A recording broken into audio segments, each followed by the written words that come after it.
ബഹുമാനപ്പെട്ട താബിഈകളിൽ പ്രമുഖനായ ഉർവത്ത് ബിൻ സുബൈർ റളിയല്ലാഹുവിന്റെ കാലിന് പഴുപ്പ് ബാധിച്ചു. അത് കാലിന്റെ മറ്റു ഭാഗങ്ങളിലേക്ക് പകരാതിരിക്കാൻ കാല് മുറിച്ചു മാറ്റണമെന്ന് ഡോക്ടർമാർ വിധിച്ചു.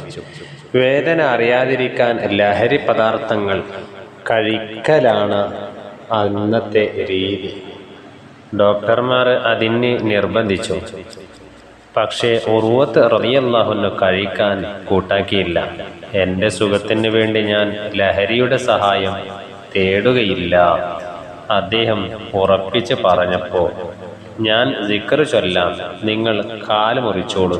ഉർവത്ത് റളിയല്ലാഹു പറയുകയാണ്, അദ്ദേഹം സിക്ർ ചൊല്ലുകയായിരുന്നു.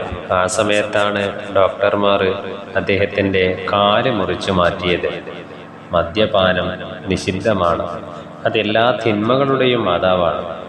അതിലൂടെ ബുദ്ധി, അഭിമാനം, സമ്പത്ത്, ആരോഗ്യം ഇവയെല്ലാം നഷ്ടപ്പെടും. കുടുംബബന്ധം തകരും. മാരകമായ രോഗങ്ങൾക്ക് വരാനും ജീവൻ നഷ്ടപ്പെടാനും അത് കാരണമാകും.